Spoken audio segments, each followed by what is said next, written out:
Teologia Bíblica. Início, perguntas e respostas bíblicas. Como entender a vontade de Deus? Qual é a vontade de Deus? Estou a pedir para se inscrever-se no canal para crescermos junto. Continuando. Daniel Cunegero. A vontade de Deus é o seu querer em relação a todas as coisas. Através de sua vontade ele decreta e permite cada ação que ocorre na existência do universo. Deus é soberano e nada pode escapar de sua vontade. Isso quer dizer que nada acontece fora da vontade de Deus. Se qualquer atividade pudesse acontecer além da vontade de Deus, então Deus não seria Deus, pois haveria algo sobre o qual ele não teria domínio. Então, se a vontade de Deus se estende sobre todas as coisas, é compreensível a preocupação de muitas pessoas em como entender a vontade de Deus. Essa de fato é uma preocupação válida e importante. Mas antes é preciso considerar o que de fato é a vontade de Deus e o que essa vontade tem a ver conosco. O que a Bíblia diz sobre a vontade de Deus? A Bíblia fala muito sobre a vontade de Deus, de modo a deixar claro que essa vontade é a causa última de tudo o que acontece. Na Escritura lemos que todas as coisas foram criadas pela vontade de Deus, Apocalipse 4:11.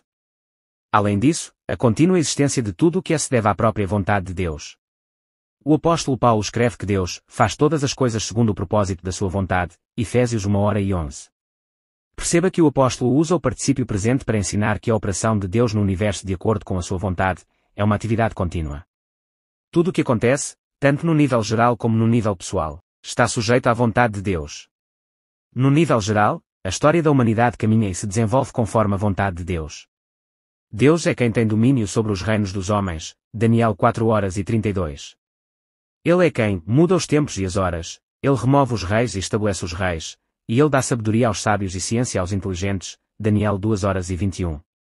No nível pessoal, todos os eventos de nossas vidas ocorrem de acordo com a vontade de Deus, de modo que jamais devemos pensar que temos qualquer controle absoluto acerca do que podemos ou não fazer. Por isso a melhor coisa é dizer, se o Senhor quiser, viveremos e faremos isto ou aquilo, Tiago 4:13-15. Os diferentes aspectos da vontade de Deus. Uma distinção muito importante sobre a vontade de Deus é aquela que distingue sua vontade secreta de sua vontade revelada. Muitos textos bíblicos falam sobre esses dois aspectos da vontade de Deus, mas há um em particular que pontua essa questão de uma forma bem objetiva. No livro de Deuteronômio lemos, as coisas encobertas pertencem ao Senhor, o nosso Deus, mas as reveladas pertencem a nós e aos nossos filhos para sempre, para que sigamos todas as palavras desta lei, Deuteronômio 29:29. Perceba que nesse texto Moisés fala de coisas encobertas e coisas reveladas. A vontade secreta e decretiva de Deus. As coisas encobertas, das quais o texto de Deuteronômio fala, se tratam da vontade secreta de Deus que inclui os detalhes de como ele governa o universo, e que obviamente também abrange eventos futuros. Então a vontade secreta de Deus diz respeito aos seus decretos ocultos. Por isso ela também é chamada de vontade decretiva. Portanto, quando Deus decreta algo, de fato o que ele decretou acontece. Isso é inevitável, pois se a vontade decretiva de Deus pudesse ser impedida, ele não seria Deus, Jó 42:2.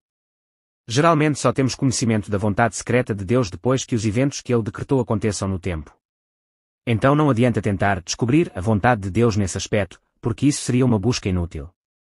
O texto bíblico diz que as coisas encobertas pertencem ao Senhor, ou seja, elas não são da nossa conta. Mas extraordinariamente Deus resolveu nos revelar, através de sua palavra, alguns de seus decretos secretos. Aqui vale enfatizar que não é o homem quem descobriu parte da vontade secreta de Deus, mas Deus é quem livremente decidiu remover o véu e tornar alguns de seus decretos secretos conhecidos ao homem. Como exemplo disso, podemos citar as profecias bíblicas acerca de eventos futuros. Também é importante entender que Deus realiza sua vontade decretiva tanto causativamente quanto por meio da livre ação de suas criaturas, embora isso não anule a responsabilidade humana nesse processo. Há um versículo bíblico que mostra claramente essa verdade: a este que vos foi entregue pelo determinado conselho e presciência de Deus, tomando vós, o crucificastes e matastes pelas mãos de injustos, Atos 2:23. Veja que o texto bíblico diz numa mesma frase que o sofrimento de Cristo aconteceu pela vontade decretiva de Deus, e que aqueles que o crucificaram e o mataram eram responsáveis pela injustiça que fizeram, confrontar Atos 4:27-28.